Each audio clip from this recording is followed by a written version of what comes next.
السلام عليكم.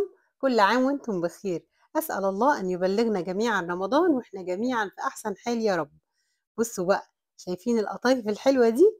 أنا ما بغيرش طريقة القطايف بتاعتي أبدا، وهديكي النهاردة كل أسرارها اللي تطلع معاكي أحلى وأجمل قطايف مقرمشة وحاجة كده في منتهى الجمال، ومن غير سميد ومن غير الكلام الغريب علينا اللي احنا ما نعرفوش ده.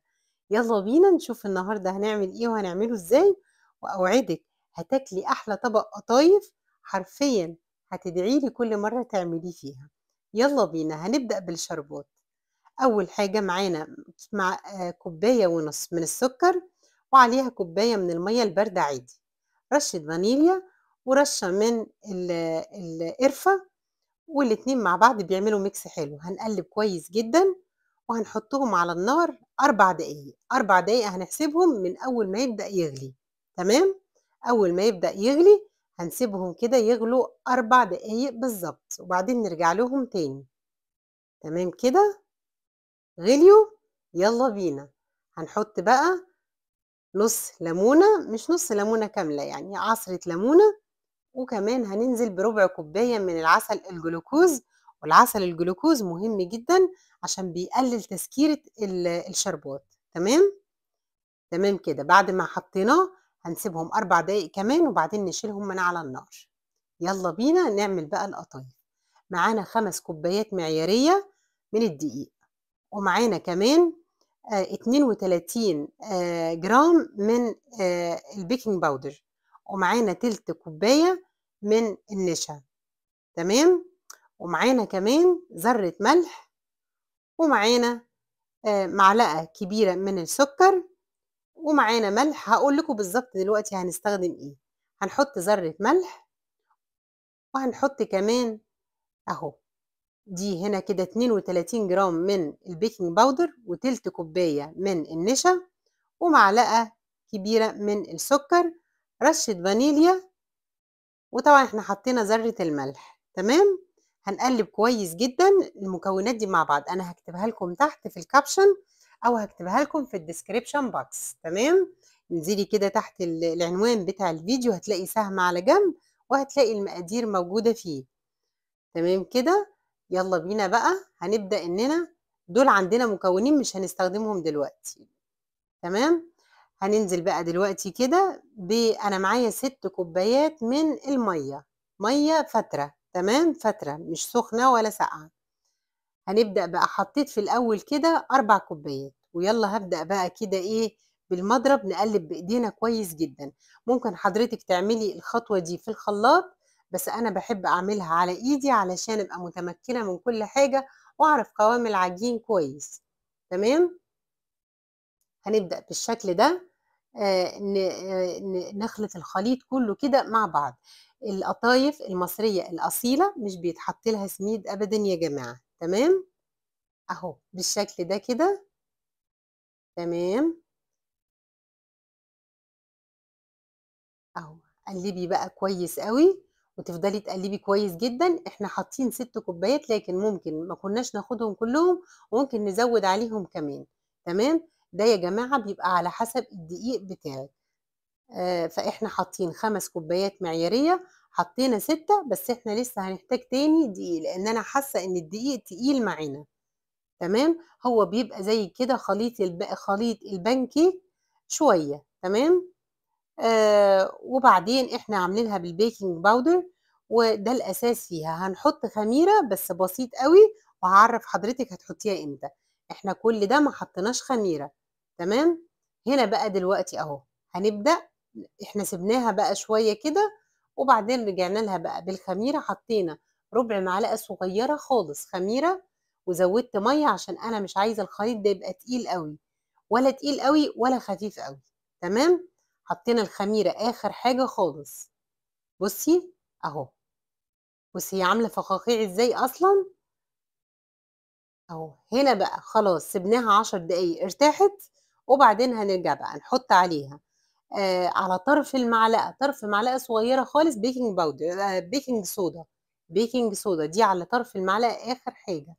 وبعدين حضّرنا هنا بقى المكسرات، أو حضرتِك تحطّي السوداني وجوز الهند، ومعاهم كمان رشة فانيليا ورشة قرفة، ومعلقتين 3 كده كبار من السكر علشان يخلّي الخلطة من جوّه كده تبقى مكرملة وحلوة. يالّا بينا بقى، سخّنا الطاسة وبعدين نزّلناها على المتوسط، وأنا حاطة تحتيها شيّاطة الرز، تمام. أنا ما باحبش أحمّر القطايف أوي من تحت، باحبها تبقى فاتحة. ليه؟ لإن إحنا بنحبها مقرمشة بعد التحمير، تمام.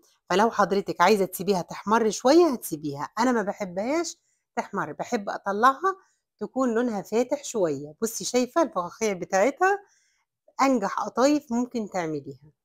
وعلى الطريقة المصرية وما فيهاش سميد علشان تطلع معانا مقرمشة وجميلة.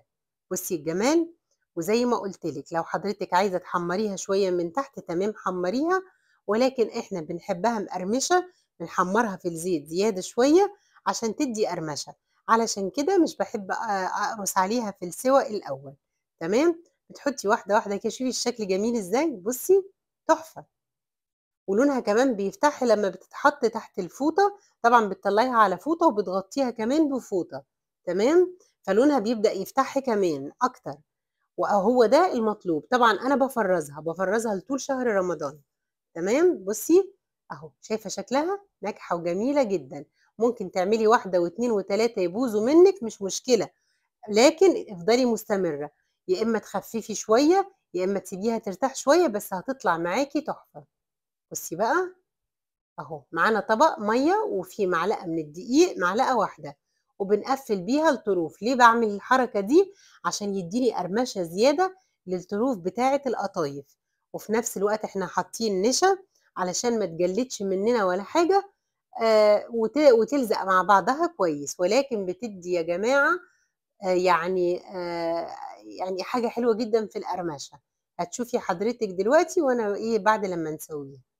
شايفة إزاي جميلة؟ أهو، باعمل كمية بقى كده. طبعًا دي مش الكمية الوحيدة اللي باعملها، أنا بافضل كل يوم أعمل شوية. شوفي بقى لونها فاتح إزاي؟ دي بقى تاخدي منها تحمير في منتهى الجمال، وفي إيدِك إنِّك تغمّقيها شوية، زوّدي معلقة كمان سُكّر، وزوّدي عليها شوية سِمنة على النار، هتلاقيها تحمَر معاكِ، لكن أنا مش باحب كده، تمام؟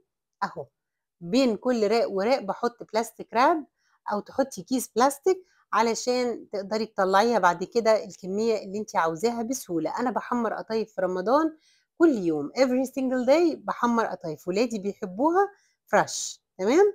بُصّي بقى، معلش أنا آسفة الخطوة بتاعة الزيت اتقطعت، ولكن سخّنت الزيت كويس والقطايف بتستوي على زيت سُخن. ما ينفعش تقولي أهدّي النار عشان تقرمش no، لازم هي خلاص مقرمشة لإن إحنا عملناها مضبوط. زيت سُخن وتنزلي بالقطايف عليها وتفضلي تقلّبي كويس جدًا. بُصّي بقى الشكل واللون، أنا باحب كده، ولذلك أنا سِبتها بيضا، تمام يا جماعة؟ أهو، شايفة الشكل؟ باطلّعها على ورق مطبخ وبعدين ثانية بس كده تصفّي ثواني، وبعدين بانزّلها في العسل واطلّعها كمان على شبكة تاني، مصفى صغيّرة كده، أصفّي منها العسل الزيادة زي ما حضرتِك شايفة كده أهو، وبعد كده بارُصّها في طبق التقديم. حاجة كده يا جماعة والله العظيم تحفة، تحفة، قطايفنا بتاعة زمان الحلوة. جرّبي بس كده وأنتِ هتشوفي، شوفي الشكل، شايفة الجمال؟ تحفة، تحفة جدًا، والله هتعجبِك أوي. ما شاء الله لا قوة إلا بالله، شايفة؟ هاسيبِك كمان مع صوت القرمشة بتاعتها حاجة كده يعني إيه مش قادرة أقول لِك هتعجبِك قد إيه. بُصّي الشكل الجميل، بُصّي والله تحفة جدًا، ما شاء الله لا قوة إلا بالله، روعة. أنا طبعًا باحب أعمل القطايف دي كل يوم، نحمّر قطايف على قد م بعد الفطار، طبق كده بعد الفطار، وكل يوم تبقى fresh. هو ده أحلى حاجة للقطايف، بجد هتعجبِك أوي. إن شاء الله تجرّبيها وتقولي لي رأيِك فيها إيه. شايفة؟ طبق كده يفتح النِفس بجد. شايفة حلو أوي إزاي؟ يالّا اسمعي بقى صوتها وشوفي الجمال.